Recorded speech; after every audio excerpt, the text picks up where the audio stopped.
So we all know about that Catch Me Outside girl from a couple of years ago. Catch me outside, how about that? Catch you outside?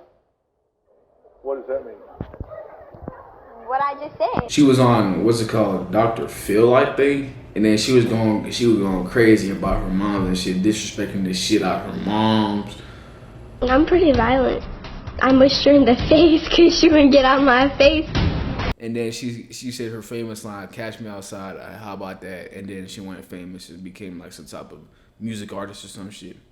But apparently Dr. Phil sent her to something called The Ranch, which it doesn't sound good, bro. If somebody told me that I'm going to a ranch because of my behavior, I would be scared out of my motherfucking mind, bro. But yeah, he sent her to the ranch. And now she's coming out and she's gonna talk about her experience at the ranch, and she apparently it was not good. So I'm not gonna judge. I'm not gonna hold my opinion. I'm just gonna watch, listen to what she has to say. But yeah, and that is your boy BDJ. Welcome back to another banger reaction video, and let's get right into this motherfucking shit.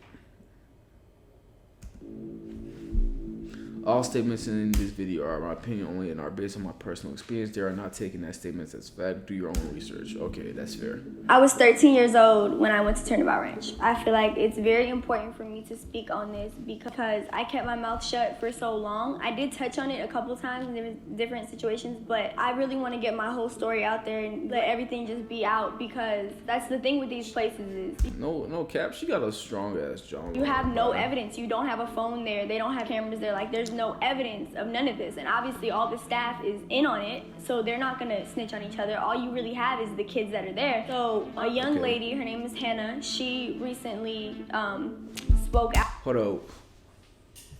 Wait, what? So a young lady, her name is Hannah, she recently Woman says she was punished at Turnabout Ranch after reporting a sexual assault. So the caller woman is suing the Utah Ranch for troubled teens and is being represented by Laura Already. Spoke out because while she was there, she was sexually assaulted, and then when she reported that she was assaulted, she was punished by staff. What the fuck? Now, lawsuit against teen Turnabout Ranch in Escalante. I don't fucking know, nigga. Bro, I might be stupid, bro. Or are these just really complex words? Lawsuit against Turnabout Ranch in Escalante, whatever, repeated sexual abuse. Okay. when I seen the I'm stupid. Assailant alleges repeated sexual abuse. I am so sorry, bro.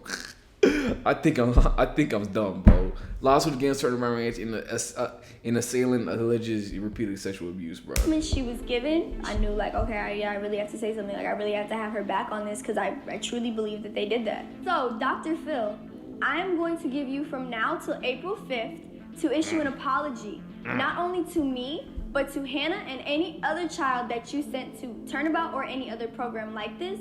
And if you don't, I'm gonna handle things my way.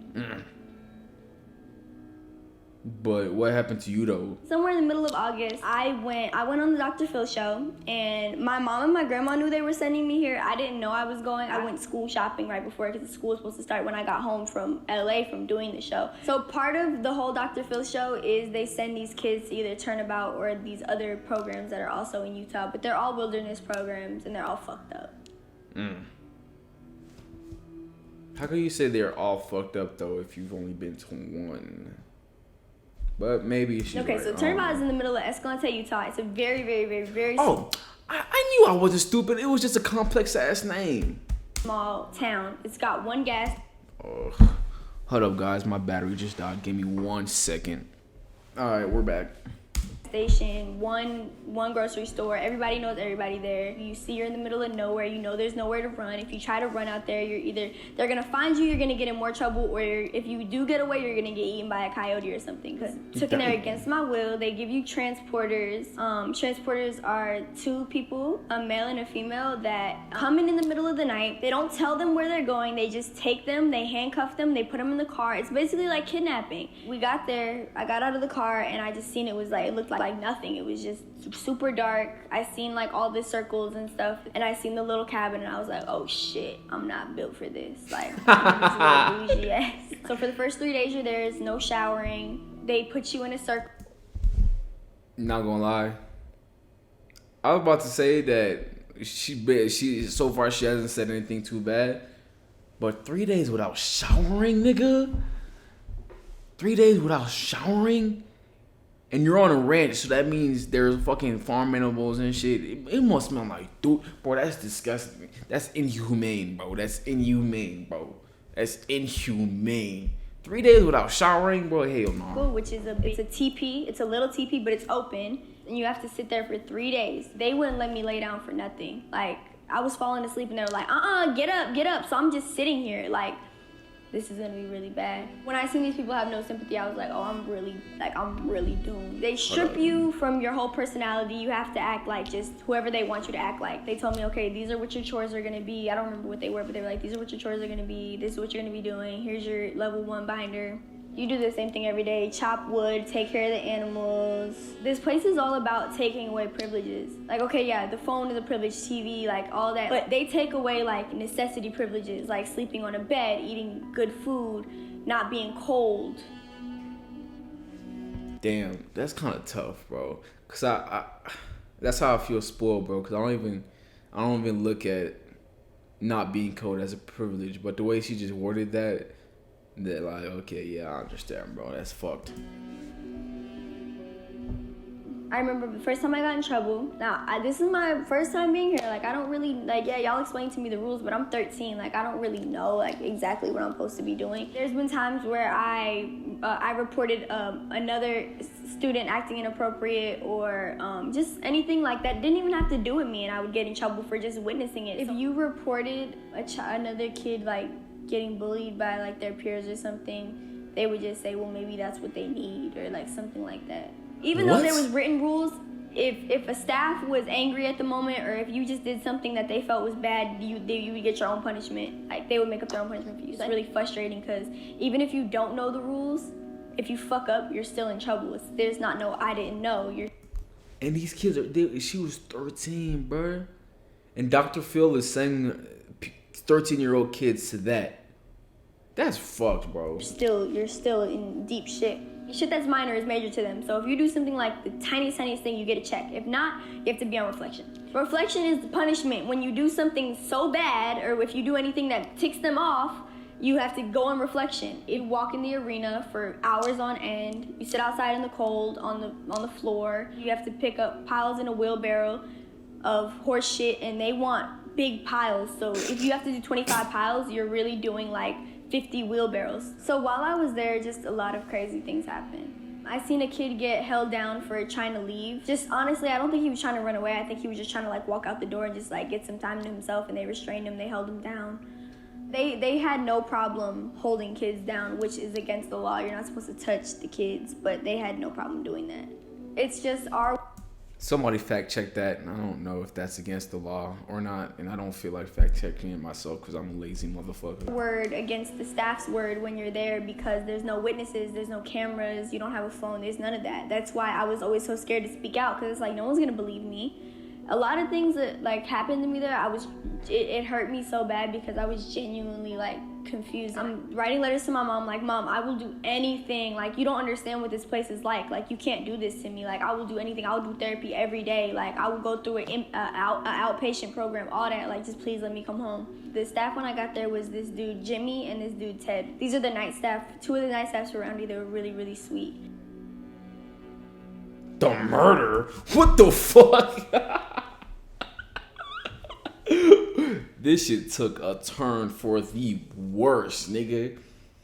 Can't be worse than not showering for 3 days, though. I know, Danielle, you can be honest. Your cooter was a little, you know.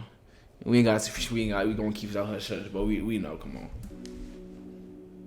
One morning I was cleaning up for breakfast, and one of the staff members was sitting right next to me, and she had her walkie on her, so I heard everything. One of the kids, he had tried to steal a car or something. Everyone was screaming on the walkies like it was really crazy, and he ended up killing one of the staff members. They made all the kids that were at Roundy come down, and then they told us not to tell us anything. A day later, they have us all, every kid that's at Turnabout, they have us all sit in a circle, and they're like, listen, there was an incident, I know some of y'all heard it over the walkies, Jimmy died. And so we're all freaking out because Jimmy was murder charged for teen accusing of killing a worker at Utah. Like I said, he was one of them that was there the first day I got there. He was really sweet. Not only did Jimmy die, but one of the other staff members that was there at the time, Alicia, who was the daughter of the nurse. Alicia, she was also injured, and 2 years later she died, and she was also left disabled after being attacked by Clay. So the mother of the kid Clay who killed the staff, she was married to the brother of the president of the program. This is too much information to contain in my fucking head. Somebody please explain this to me in the comments, like this section. So apparently there was a kid named Clay, and he stole a car, murdered this nigga Jimmy, injured this other female who later died 2 years later, and then yeah, I think that's what I got so far. Which I also believe is a conflict of interest. I don't know why they would do that. So it was really sad. Like, they wouldn't tell us what happened and all that. And any of the kids that were there, like, they couldn't talk about it, but they were, like, really traumatized by it. Even the ones that weren't there were traumatized by it. Like, I heard it over the walkie. Like, that's scary. Like, so you got kids here that are killing people. And like I said earlier, my mom had always threatened me as, like, oh, I'm sending you away. But she never did it. This was the first time she really did it. Like, I never thought my mom would do this. So what parents need to understand is if your child is acting out because of trauma, like sexual abuse, or maybe like the kid's parents got divorced, or just anything like that, you don't. Alright, that divorce shit is a fucking excuse, nigga. I've been through like 3 divorces, nigga. That's not an excuse to be acting crazy and be calling your mama like, cut it out. Just cut it out. You happy until you said that bullshit, bro. Don't use your experiences as just cause somebody treats you wrong doesn't not give you an excuse to treat other people wrong, bro. Come on now. Just cause you get fucked up doesn't mean you gotta go around fucking everybody up. If that was true, there would be so many more fucked up individuals out here. You can't be doing that. But I can't blame you. You were young. You were like 13, so I can't even put the blame on you like that. You didn't know better. But at your age now, you should know. Come on, dog. Send your kid to a program like this. You need to send your kid to a program where they're not being punished, and it's not about, everything's not about you're in trouble, and it's just really fucked up. You're just using children to keep your ranch going, and you're not even feeding them or letting them sleep in decent conditions. Just doing things that no one would ever want done to their child, and not even that, and doing it to kids who are so helpless. And when you know that you're watching their letters, you know that they don't have any contact with their parents. So I'm not really sure why Dr. Phil still sends kids here. It really doesn't make sense. Like, are you trying to help them, or are you trying to hurt them even more? Because, I mean, we all know he's a phony as it is, but like, don't be sending kids somewhere just to make it look like you're trying to do something. There was already lawsuits before I went there. There's now many more after, but there was one as far back as 2012. Now, this place has been going since the 90s, I think. So I could just imagine like how much bad stuff has happened there. These are documented things that have happened. Just the abuse, the malnourishing, physical abuse, mental abuse, all that. And this place is still up and running. It just doesn't make sense. How could you gotta realize at the beginning of this video, she said that all of this is just her opinion. None of this shit that she said, quote unquote, is facts. Just pointing that out. But I do agree with her that saying this shit is fucked up. But she did sabotage herself by saying that this is all opinion. So yeah. How could you not know about the murder? It was on national news. How could you not know about that? If you're having sex with blah blah blah, blah blah blah. If you're blah blah blah, if you're a child baby, blah blah blah. Okay. Is that it? Are we done here? Okay. Yeah, so Dr. Phil, like she said, you got till, what she say, August, April, April 5th or to respond, or she's gonna take matters into her own hands. But either that's the end of this motherfucking video. Y'all fuck. I'm so tired. Y'all like, comment, subscribe. Either that, we are motherfucking God.